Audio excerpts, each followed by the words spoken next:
Hi, Jacqueline Timmer here, founder and director of the American Voters Alliance, formerly known as Got Freedom, and host of the Main Street podcast. I am here in the Main Street studio, and as many of you know, we have temporarily put production on hold due to a number of other projects that the team and I are working on. However, in our regularly scheduled slot with USLA, coming up right now, we are filling that place with my dad's podcast, First Principles. My father is former Kansas Attorney General Phil Klein. He is a law professor at Liberty University and director of the Amistad Project.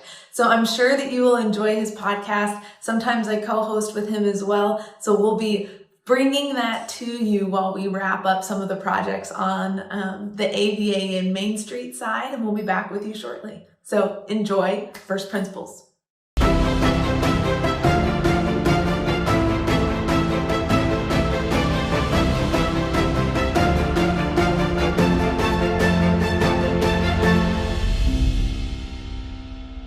Hi, this is Phil Klein. Thank you for joining me again for First Principles, where we discuss that freedom is not complicated, but unfortunately in America today, preserving it is becoming more complicated.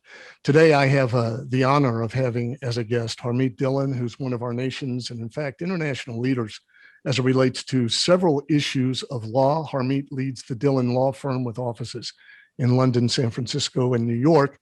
She also is the first woman that was elected as vice chair of the California Republican Party and has taken a lead in election integrity issues, not only in this past election, but previous to that. So Harmeet, it's great to have you with us today, and I appreciate you taking the time. Thank you. Now, I'm curious. You've always had kind of a political itch, it seems, as I read a little bit about your background and at Dartmouth. How did you get and gather this interest in politics?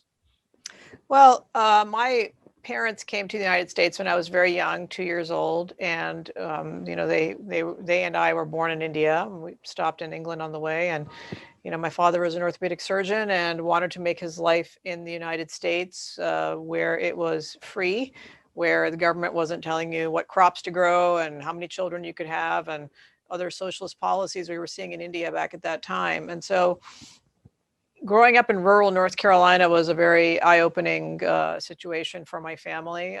When they became citizens, my parents registered as Republicans because at the time, Republicans were the party that were actually standing up against segregation in the South. 1970s, we still had segregation in small towns in the South. And they were also, as small business people, my dad running a medical practice, very interested in issues involving taxation, property ownership, tort law, public policy issues, cultural conservatives as observant religious Sikhs, and leaders in their Sikh community. And so they found a resonance with the party that way. And that's what we talked about around the dinner table: issues of public policy, supporting candidates, and getting involved as new citizens in the United States. So it really came from there. And I went to Dartmouth at age 16 after going to a science and math public boarding school in North Carolina. And when I arrived at Dartmouth, I found fellowship there with a handful of conservatives.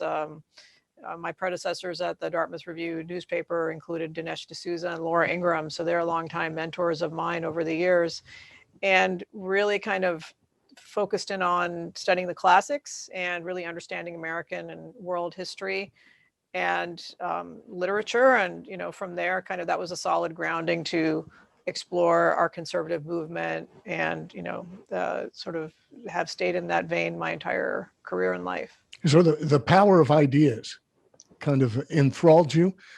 As you look at America today, how has it evolved since your first dive into the founding ideas of America? And is that evolution concerning to you, and how? Well, I don't think I would even recognize, the campus today at Dartmouth, compared to my having the ability to take classes of small groups of 2 or 3 students reading ancient Greek and Latin and the classics, and having some really outstanding English professors and history professors and public policy professors. I think all of those things are mocked now as, old school, but we saw the beginnings of it back then. We had professors and students, pushing Sandinista policies and, decrying Shakespeare and other literature curriculum subjects as, just dead white men. So this has been a trend in American academia for a long time. But today, what I see is there is very little conversation between the right and the left. I think back then we did have those conversations. We were able to have debates on campus and have different speakers come and speak. I think that's increasingly going away now. And we really have a cacophony of people talking at each other and very little common ground in this country. And I think that's actually a very recent development, or at least it's manifested itself very recently. I think even 4 years ago, you did not see the type of chaos and cross purpose and lack of common ground as we see today in our academic institutions and in our political discourse as well. As I remember my college years and a similar time frame, maybe a little bit earlier, the Sandinistas, the liberation theology, the capturing of Christianity and converting it into a political movement. But I remember this about our college debates, so to speak. We believed you give a fool a platform. In other words, elevate the discussion so that everybody could participate rather than silence those with whom you disagree. But what does this harbor for us as a nation? Well, there are a few things that are really trending our country towards a very anti-intellectual and anti-accomplishment position. We are seeing just this year, for the first time, you're seeing multiple states and multiple state boards of education pass educational policies that try to dumb everybody's math and science grades down to the lowest common denominator, which can only be exciting to our competitors around the world. Russia, China, other countries, even Europe, don't have these dumb rules. The erasure of history. You have your 1619 project, and thankfully that professor did not get tenure at UNC, but it was a close call. And we have just the wholesale rewriting of our country as a racist country, calling white people racist, people who did not own slaves or live in slavery, and ignoring the history of the world that includes, winners and losers on both sides of all races, and, kind of understanding that as a way to sort of craft policy going forward. All of that is being torn up and destroyed. And it's a really disturbing, nihilistic trope that is happening in our country, and people are afraid to stand up and call it what it is. And I think that's what's lacking, is frankly principled leadership on the right, at least in people of power.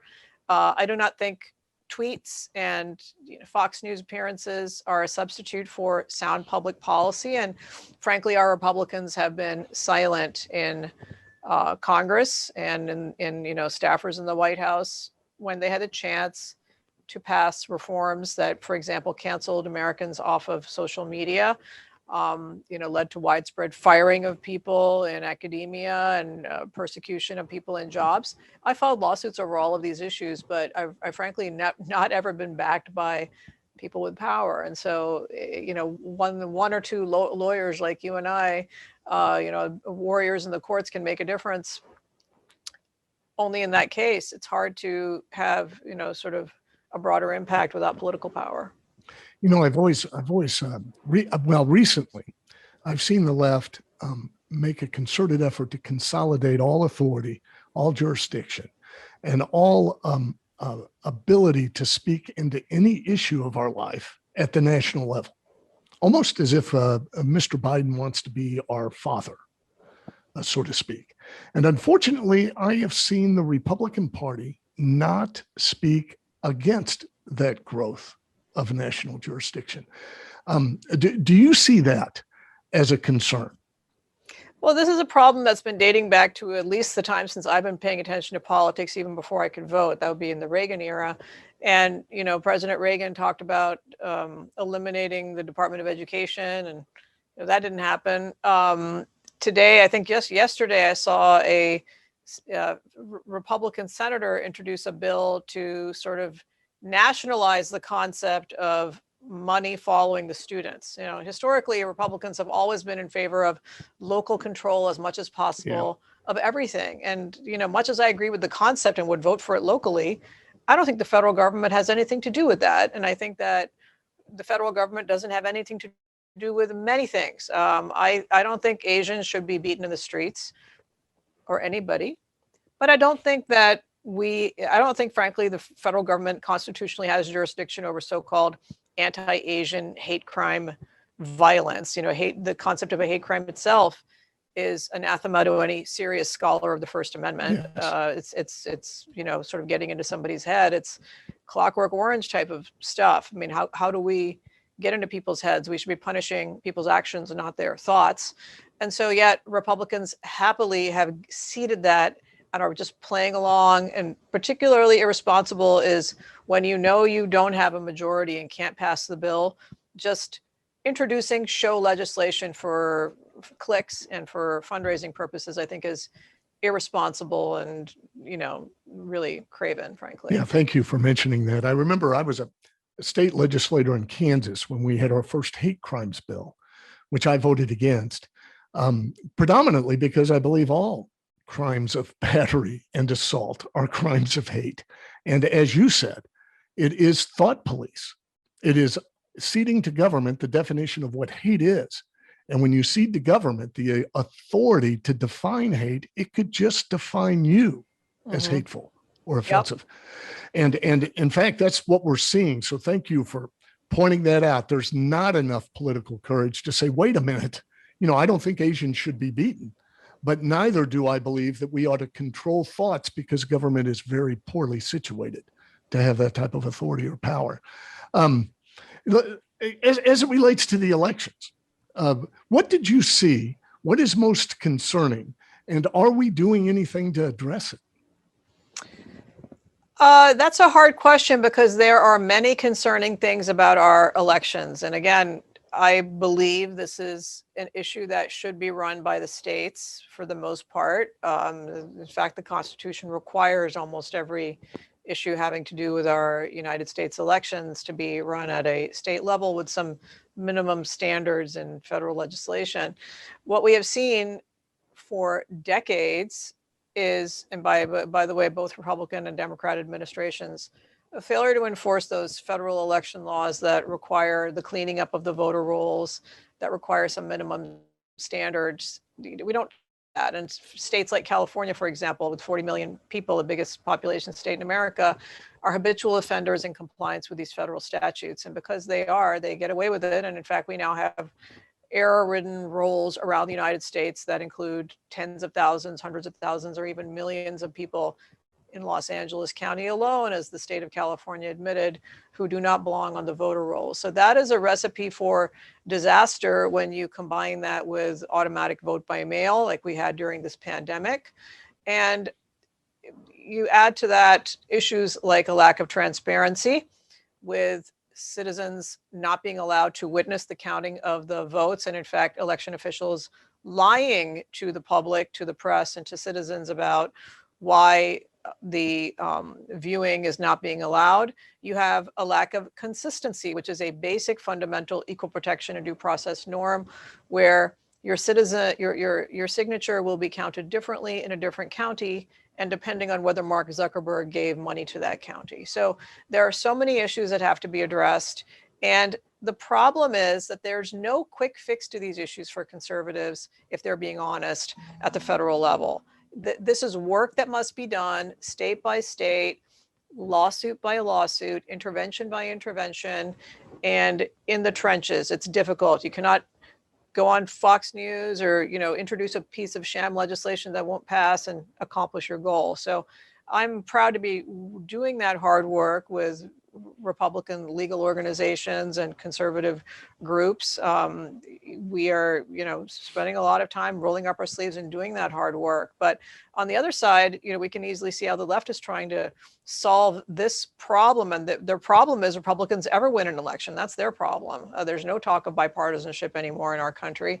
And so what they would like to do with H.R. 1 and its progeny is simply nationalize our elections and nationalize them with the lowest possible standards and stacking the deck. And this is obviously unacceptable. Our country will be over as a country if we allow this. And so part of those efforts as well. But, we must keep our eye on the prize. It is not just HR1, but pieces of HR1, son of HR1, daughter of HR1 that's going to get passed, and other pieces of legislation if we're not alert. And also, of course, state law changes and reforms that may make it impossible to ever win elections again. And so this requires eternal round-the-clock vigilance. It requires vigilance in red states, which is where it has been lacking, and it requires vigilance in blue states where occasionally we do win races, like in California. We would not have picked up some of the Republican seats that we did in the 2020 election cycle without a state party willing to stand up and file lawsuits or threaten them, and willing to stand up to the bullies who wanted leftist unions to be able to do ballot harvesting, but did not want Republicans to be able to do the same thing in gun stores and churches. So this is a multi-factor issue that has to be fought at every level by everybody. There's no passive involvement in this issue. People have to pick sides and then be prepared to, contribute their time and their treasure to fighting this. One of the things that we noticed as we engaged this is that the 2020 election, much of it is the fruit of over 15 years of leftist planning, ever since Bush v. Gore. And it seems to me that conservatives have not had the long-term vision that you've seen on the left. And I find that rather surprising. In fact, it's somewhat counter to an understanding of us as people of faith, that we don't have that long-term vision. Do you see a problem with that? I'm curious. There's problems with our institutions in America that support democracy, from political parties to journalism to government itself. Where is the vision now in our country? Well, so I think we've had a false illusion of a vision. And again, you date back to the Reagan era. I spent my first year after college at the Heritage Foundation. And, those were heady times, 1989. We were, ascendant as a conservative movement. And we had passed a lot of great ideas, tax reforms, so many things that President Reagan did. And, then you start getting into this sort of, maintenance phase of the revolution, and that's where things begin to break down. And today, I would say some of those institutions that I've worked for in the past have been co-opted. They are sort of captured by lobbyists. Certainly, in my opinion, most members of Congress should be replaced, certainly on the Republican side. They are willing to make speeches to the cameras and on television in the House chamber or the Senate, and then go to receptions afterwards and take money from the very organizations that they are condemning from the chair with the camera on. That's a bipartisan problem, but I'm only really concerned about the Republican side of that equation. That's why we have oligopolies controlling speech in this country, is because Republicans, when they had power, did nothing about it and took cash from these companies. That is the hard truth. The same is true of elections. We have Georgia was dominated by Republicans at every constitutional seat that mattered in the last election. They were happy to look the other way while Mark Zuckerberg bought the election, and while they stood on the stairs of their state houses and condemned Republicans. We controlled the legislature in Pennsylvania and sat there while the courts there sort of usurped the constitutional function of the legislature drafting the laws, because Republicans don't pay attention to seats that are not president, House, and Senate. They don't pay attention to the Supreme Court races. We don't pay attention to registrar voter appointments. We don't pay attention to secretaries of state races. We don't invest in them the way that we do in, say, giving $10 million to some candidate who is attractive and running in a impossible district, D+30 district, who are never going to win that seat. That money could have bought prosecutors' offices, could have supported races throughout the United States, where we need conservatives to not vote conservative or put their finger on the scale, but simply apply the law as written. That's a simple concept that is not being done today. So today, that's what I'm preaching around the country to conservatives is, yes, we should support our members of Congress, our senators, and certainly the good candidate for president. but also governors, but also the people who make the appointments for registrar of voters. He who counts the votes determines the outcome of the election. And yet there's almost no attention paid there. Republicans aren't staffing the offices. Republicans aren't the workers at the desk who check you in. If you're still old fashioned like me and you like to go vote in person, I'm not even sure that's going to be allowed in California anymore. But when I could go vote in person, I would walk from my home in San Francisco to my voting place 2 or 3 blocks away. And there were no Republicans staffing those places as poll workers, let alone poll watchers. And we have plenty of people who could do that. And that type of activism would change the outcome of elections legally. And we need to be encouraging that. Absolutely. And thank you for mentioning that. One of the things that I learned when I was a prosecutor is that as a prosecutor, I didn't have to count votes. I didn't have to get a governor's signature. I decided. And there are 30,000 local prosecutors in this nation, and George Soros thinks they're important enough to give monies directly to them. Yet most Republicans cannot name who their local county attorney is. And they make decisions every day on how to apply the law, and their power is more broad than a member of Congress. And so it's true about election officials too. We need to engage. I'm real curious if with these failings that we see, if you see a party realignment occurring. Well, I'm a member of the Republican National Committee. I represent California there, and I speak to political operatives and lawyers and candidates every single day, Saturdays and Sundays included. And so what I'm seeing is, quite a bit of dissatisfaction in the grassroots and even amongst the wealthy donor base with the party. But you still see the same lawyers getting hired, inside the Beltway to make the challenges. You still see the same consultants who have run failed campaigns, hired again to run new races. You see the same vendors who take a bunch of money to make flashy ads and their candidates lose being retained. You see a lot of institutional inertia still there in the party. And positive signs are you see some great freshmen in our Congress this year and, some younger members from the last 4 years, I think, who are willing to stand